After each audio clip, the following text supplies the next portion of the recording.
আমি এখন আছি বর্তমানে দেওপাড়া ইউনিয়নের খাকুরিয়া ব্রিজ নামক স্থানে। আপনারা জানেন এই 5 আগস্টের পরে এখানে যে ঠিকাদার ছিল সেই ঠিকাদার পালিয়ে যায়, যার কারণে এই ব্রিজের কাজ অসম্পূর্ণ রয়ে যায়।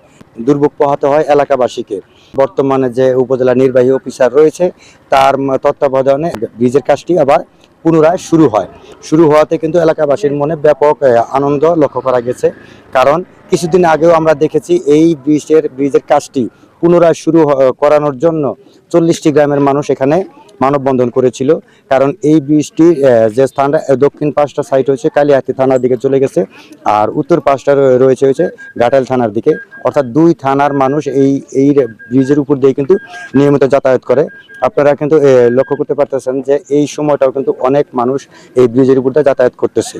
কিছুদিন আগেও কিন্তু এই ব্রিজের উপর দিয়ে মানুষ যাতায়াত করতে পারেনি। আগে যাত্রীগুলো আমাদের ওই পাশ থেকে আসতাম ওই পাশেই নামাই রাখতাম, আর ওই দিক থেকে আসলে ওই দিকে যাত্রীগুলো নামাই রাখতে হইতো। এখন না মোটামুটি ইনশাল্লাহ রাস্তা সঠিক হওয়াতে উন্নত হওয়াতে আমরা পরে করতেছি। আসলে আগে আমাদের এই রাস্তাটা ব্রিজটা আগে এই ডাইভিশনটা ভাঙা ছিল, ব্রিজটা গাড়িটা ভাঙা ছিল, আমরা যাতায়াত করা আমাদের সমস্যা হইতো। তো এখন এই কাজ চলমান থাকা অবস্থায় কাজ চলতেছে, ঠিকঠাক হইতেছে। এখন আমরা মোটামুটি অবস্থায় পাড়াইয়া যাইতে পারতেছি। এই রাস্তার কাজ শুরু হয়েছিল আপনার ওই 2020 সাল থেকে। এই রাস্তার কাজ শুরু হওয়ার পরে এই 5 আগস্ট সরকার পতনের পরে আপনার এই রাস্তার কাজ ঠিকাদার যিনি ছিল তিনি পলাই চলে গেছিল। তারপরে এই এলাকার মানুষের অনেক দুর্ভোগ অনেক করার পরে এই এলাকার গণ্যমান্য কিছু ব্যক্তি আছে, জুয়েল ভাই, তারপরে আরো যারা আছে সম্মানিত ব্যক্তি, এই ইউনিয়ন বিপি নেতৃবৃন্দ আর ইউনিয়ন যুবদলের নেতৃবৃন্দ, নাসির ভাই সার্বিক তত্ত্বাবধানে, ইউনিয়ন মহাদয়ের সার্বিক তত্ত্বাবধানে এই কাজটা আপাতত মানুষ যাতায়াতের জন্য চলাফেরার জন্য উদ্যোগ নিয়ে করা হচ্ছে। এই রাস্তা এই কারণে ভালো হইতেছে আমাকে। আচ্ছা যে ভালো না হয়ে চলছে আমরা চলতেই পারবো না। এটা বহুত মানুষ চলাফেরা করে। তোমরা হেই সাগর দিকের মানুষ আহে পেন্টা পাহাড়ের লোক সব আহে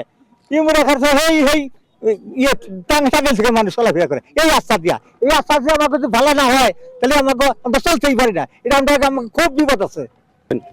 এনু বিরাট এক দুর্ঘটনা ঘটে গেছে, একটা মানুষ মারা গেছে। তারপরে কন্ট্রাক্টর তো বলাইছে, তারপরে যে আমরা এই এলাকার লোকে এই যে জুয়েলে এরা উদ্দিন নিয়ে একটু মাটি ফেলাইয়া তারপরে মানুষ যাওয়ার পরিবেশ করছে। বিসমিল্লাহির রহমানির রহিম।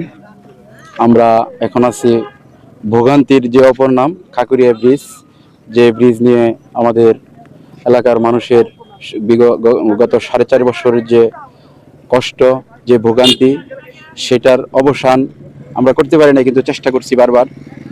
আপনারা জানেন এই ব্রিজের কাজ 4.5 বছর আগে শুরু হয়েছিল। বিভিন্ন বাধার কারণেই, যেখানে এই ঠিকাদারি প্রতিষ্ঠান কাজ পাওয়ার পরে, কিছু কাজ করার পরে তারা অজানা কারণে পলাতক, তারা নেই। তাদের অনুপস্থিত আসলে আমাদের এই ব্রিজের উপর দিয়ে অসংখ্য মানুষের চলাফেরা। দেওপাড়াতে একটা গণ উচ্চ বিদ্যালয় রয়েছে, একটা দাখিল মাদ্রাসা রয়েছে। এই বিদ্যালয়ের ছাত্রছাত্রী, শিক্ষক মণ্ডলী, অসংখ্য মানুষের যাতায়াত আসলে চরম ভোগান্তিতে ছিল এলাকার মানুষ। সেই দিক চিন্তা করে আপনার আমাদের ঘাটাইলের মানবিক যে ইউনো আবু সাইদ মহোদয় সাহেব, ওনার তত্ত্বাবধানে আজকে এই ব্রিজের কাজ যতটুকু সম্ভব যেন মানুষ ব্রিজের উপর দিয়ে চলাফেরা করতে পারে, তার কারণে 2 পাশে মাটি ভরাট করা হয়েছে। আর যে সময়টাতে মাটি কাটা হয়েছিল তখন প্রচণ্ড বৃষ্টি ছিল, বৈরী আবহাওয়ার কারণে এখানে প্রচণ্ড কাদা ছিল, যে মানুষ যাতায়াত করা অনেক কষ্ট ছিল। বৃষ্টি একটু কমেছে, যার পরিপ্রেক্ষিতে আজকে আপনারা দেখতে পাচ্ছেন যে এই রাস্তার উপর দিয়ে কার্পেটিং বিছানো হচ্ছে।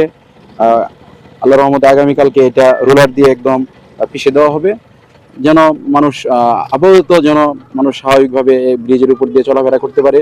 ইনশাল্লাহ আমরা আশাবাদ ব্যক্ত করব অচিরেই যেন এই ব্রিজের কাজটা সুন্দরভাবে শেষ হয়।